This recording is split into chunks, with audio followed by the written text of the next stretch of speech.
বিচাৰিম আমাৰ সাংস্কৃতিক মঞ্চ উদ্বোধক প্ৰেমানন্দ বৰুৱা ওৰফে ডাংকাটি বাই তেখেত এখনি ফুলাম গামোচাৰে সম্বৰ্ধনা জনাব।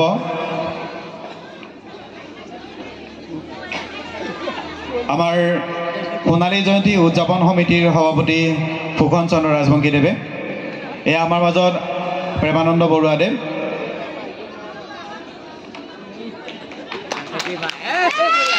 আমাক জোৰকে হাত চাপৰি লাগে। লগে লগে মই সময় অপব্যয় নকৰি আমি ডাংকাটি বাইক মাইক্ৰফোনটো আগবঢ়াই দিব বিচাৰিছোঁ। তেখেতে আমাক অকণমান খোৰাক যোগাওক।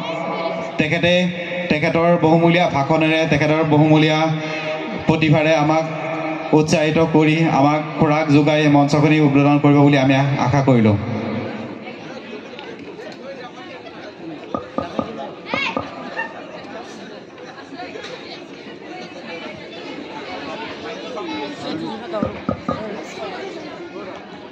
Hello. Hello.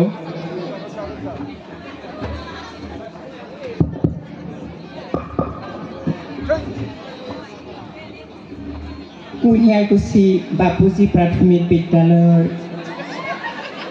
আজিৰ এই অনুষ্ঠানৰ সমূহ কৰ্মকৰ্তালৈ মোৰ আন্তৰিক শ্ৰদ্ধা তথা নতুন বছৰৰ দেৰিকৈ হ'লেও ওলগ যাচিছোঁ।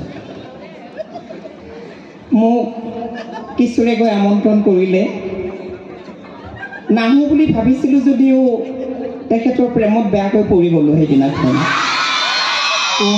মইতো বিয়া হোৱা ন। যোৱাৰ পিছতে প্ৰেমত পৰি গ'লোঁ। বহুদিন আগৰ পৰা ফোন কৰি আছিল যদিও যোগাযোগটো হোৱা নাছিল। দেখাৰ পিছত একেবাৰে প্ৰেমত মজগুল হৈ গ'লোঁ। উপায় নাপালোঁ। গতিকে চিধা চিধিকৈ মোৰ বেলেগ কথা চিন্তা নকৰাকৈয়ে কৈ দিলোঁ বোলে মই যাম। এতিয়াহে চিন্তা কৰিছোঁ আজি অহাৰ পিছত ইমান ঠাণ্ডাত হাড় কঁপোৱা ঠাণ্ডা। আহিবলৈ অকণমান কষ্ট হৈছিল যদিও কৃষ্ণৰ প্ৰেমে মোক হাত বাউণ্ডি মাতিয়ে আছিল। সেইবাবে আপোনালোকৰ মাজলৈ আহিলোঁ। খুবেই ভাল লাগিল। আজি মোৰ ভয় লাগিছিল, মাজতে কৈ দিওঁ তেখেত আহিছে, মোক ফোন কৰিছে, ক'ত আছে বুলি সুধিলোঁ, বাঁহৰ তলত বুলি কৈছে। তেখেতক বিচাৰি বাঁহৰ তলতে সোমাই গৈছোঁ আৰু উপায় নাই। নহ'লে যিয়ে নহওক আপোনালোকৰ মাজলৈ মই আহিলোঁ আপোনালোকৰ আশীৰ্বাদ ল'বলৈ। এই বাপুজী প্ৰাথমিক বিদ্যালয় আৰু সংঘ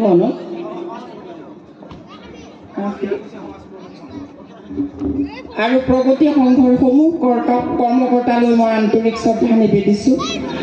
সেইসকল লোকে যেতিয়া এই বিদ্যালয় আৰু সংঘটো স্থাপন কৰিছিল তেতিয়া তেওঁলোকে কিমান ভাল চিন্তা এটা কৰিছিল চাওকচোন। তেতিয়া হয়তো সেই লোকসকলৰ কিন্তু নিৰক্ষৰ আছিল। বহুত লোকে হয়তো কৰ কাণ কোনফালে কাটে নাজানিছিলে। তথাপি তেওঁলোকে চিন্তা কৰিছিল যে এখন বিদ্যালয় লাগে আৰু সমাজৰ উন্নয়নমূলক কামৰ বাবে এটি সংঘ লাগে। সেইসকল লোকে এই অনুষ্ঠান প্ৰতিষ্ঠানবিলাকৰ জন্ম দিছিল। কিন্তু আজি আমি কি কৰিব পাৰিছোঁ? আজি হয়তো এই বিদ্যালয়লৈ ল'ৰা ছোৱালী পঠিয়াবলৈকে আমি টান পাইছোঁ। আপোনালোকেও হয়তো টান পাইছে, কাৰণ চৰকাৰী বিদ্যালয়ত আজিকালি ল'ৰা ছোৱালী দিবলৈ বৰ টান পায়। দেখাক দেখি দৌৰি থাকে তাৰমানে প্ৰাইভেট স্কুলত ঢাপলি মেলে সকলোবিলাক। আৰু কি আকৰ্ষণ আছে নাজানো বাৰু প্ৰাইভেট স্কুলবিলাকত। আৰু প্ৰায় মানুহবিলাকে প্ৰাইভেট স্কুললৈ যায়, গভৰ্ণমেণ্ট স্কুলবিলাক এৰি দিয়ে। এই গভৰ্ণমেণ্ট স্কুলবিলাকৰ পৰাইতো ডাক্তৰ, ইঞ্জিনিয়াৰ আৰু কত ডাঙৰ মানুহবিলাক ওলাই গৈছিল এই বিদ্যালয়ৰ পৰাই। আমি আজি এই বিদ্যালয়ত নেওচা দিবলগীয়া হৈছে কিয় বাৰু? দেখাক দেখি আমি দৌৰিব নালাগে বাৰু। আৰু যিখন আমাৰ গাঁৱৰ বিদ্যালয় আজিকালি চৰকাৰে কি ব্যৱস্থা কৰিছে আপোনালোকে গমেই পাইছে। যোনবিলাক বিদ্যালয়ত ল'ৰা ছোৱালী কম হৈছে সেই বিদ্যালয়বিলাক বন্ধ কৰি দিছে। এখন বিদ্যালয় কমোৱা চৰকাৰৰ কিন্তু যথেষ্ট লাভ, বহুত লাভ হয় তেওঁলোকৰ। গতিকে আমি আমাৰ সুবিধাৰ পৰা বঞ্চিত নোহোৱাকৈ আমাৰ ল'ৰা ছোৱালীবিলাক গাঁৱৰ স্কুলখনতে আপোনালোকে পঢ়াবলৈ চেষ্টা কৰকচোন। প্ৰাইভেট স্কুললৈ পঠাব পাৰিব, কিন্তু প্ৰাইভেট স্কুলত যদি টিউশ্যন নিদিয়ে, ঘৰত যদি তাগিদা নিদিয়ে নহয়, কেতিয়াও সেই ল'ৰা ছোৱালীয়ে পঢ়িবই নোৱাৰে। আৰু তাত চিলেবাছ বাছি দিয়ে। ইমানখিনি পৰীক্ষাত আহিব, ইমানখিনি পঢ়িবা। কিন্তু চৰকাৰী স্কুলবিলাকত এইটো নহয়, পাঠ অনুযায়ী ক্ৰমান্বয়ে পঢ়াই যায়। তাত খুটি নাতি যোনবিলাক আছে ভৱিষ্যতৰ কাৰণে ৰেডি কৰি লৈ যায় তাৰমানে গভৰ্ণমেণ্ট স্কুলবোৰত। আৰু সেইটোৱেই হৈছে প্ৰাইভেট স্কুলৰ নমুনা। তেওঁলোকক নম্বৰ বেছিকৈ লাগে, কোৱালিটি নালাগে। কিন্তু নম্বৰ বেছিকৈ লাগে প্ৰাইভেট স্কুলত। 100ৰ ভিতৰত 100 পাইছে, মোৰ ল'ৰাটোৱে গৌৰৱ কৰিব পাৰে, কিন্তু আচলতে জ্ঞানৰ ফালৰ পৰা তেওঁ শূন্য হৈ থাকে, বাহ্যিকতা একোৱেই নাথাকে প্ৰাইভেট স্কুলৰ ল'ৰা ছোৱালী। গতিকে আপোনালোকক মই প্ৰথমেই অনুৰোধ কৰোঁ, এই বিদ্যালয়খন আপোনালোকে আগৰ মানুহবিলাকে যেনেকৈ কষ্ট কৰি বিদ্যালয়খন গঢ় দিছিল, আপোনালোকে জীয়াই ৰখাৰ চেষ্টা কৰক। আপোনালোকৰ ল'ৰা ছোৱালী এই বিদ্যালয়ত পঢ়ুৱাই ডাঙৰ মানুহ কৰিবলৈ চেষ্টা কৰক, তাকে অনুৰোধ কৰিছোঁ। মইনো আপোনালোকক ভাষণ কি দিম? ভাষণ আৰু অভিনয়ৰ মাজত পাৰ্থক্য থাকে। মই ভাষণ দিব পৰা মানুহ নহয়, তথাপিও আপোনালোকৰ মাজলৈ আহিছোঁ যেতিয়া দুটামান কথা ক'বই লাগিব। আৰু মোৰ ভাষণ বুলি শুনিলে আপোনালোকৰ হয়তো বমি হৈ যাব।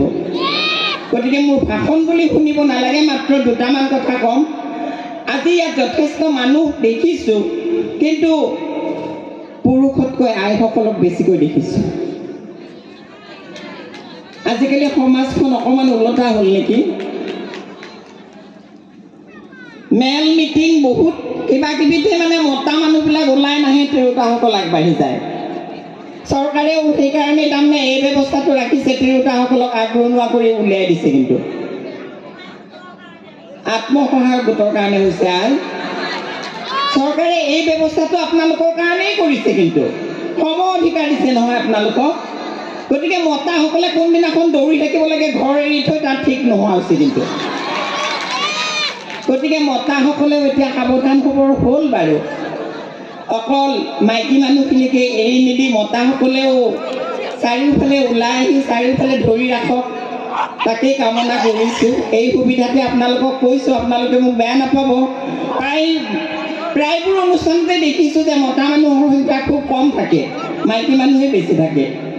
আৰু এতিয়া কিন্তু দায়িত্ববিলাক মাইকী মানুহৰ ওপৰতে পৰিছে আইসকল। আপোনালোকে কিন্তু গোটেই সমাজৰ ঘৰৰ গোটেই দায়িত্ববিলাক আপোনালোকৰ ওপৰত পৰিছে, আপোনালোকে ল'বই লাগিব। কাৰণ মতা মানুহজনে ইনকামৰ পথত ঘূৰি ফুৰে, গোটেই দিনটো ঘৰ হয়তো দেখাই নাপায়। আজি কিছুৰে কৈছে ঘৈণীয়েকক বোলে ঘৰত থৈ দিছে, তেওঁ আহি ঘূৰি আছে, মানে ঘৈণীয়েকক নেদেখাকৈ তেওঁ বেলেগ ধান্দাত ঘূৰি আছে। সেইসকল লোকৰ কথাটো বেলেগ বাৰু, ঘৈণীয়েকক ঘৰত থৈ তেওঁলোক ঘূৰি ফুৰা ধান্দাটো বেলেগ। মানে ঘৈণীয়েকে নজনাকৈ বহুত মানে চুৰ চাতুৰি কৰি ফুৰে। আৰু যিয়ে নহওক, আপোনালোকৰ ওপৰত যথেষ্ট দায়িত্ব আছে, আৰু আপোনালোককেই চৰকাৰেও সেইভাৱে দায়িত্ববিলাক দিছে। আজিকালি দেখা গৈছে আমাৰ সমাজৰ ল'ৰা ছোৱালীবিলাক বিপথে পৰিচালিত হৈছে। আপোনালোকে গম পাইছে কিমান ল'ৰা ছোৱালী ধ্বংসৰ মুখলৈ আগবাঢ়ি গৈছে। গতিকে আইসকল, আপোনালোকক মই এই সুযোগতে অনুৰোধ কৰিম, আপোনালোকে ল'ৰা ছোৱালীবিলাক ধৰি ৰখাৰ ব্যৱস্থা কৰক। সন্ধিয়াৰ পিছত আপোনালোক অকণমান সাৱধান হওক। প্ৰথম দিনাখন আপোনাৰ ল'ৰাজন ওলাই যাব,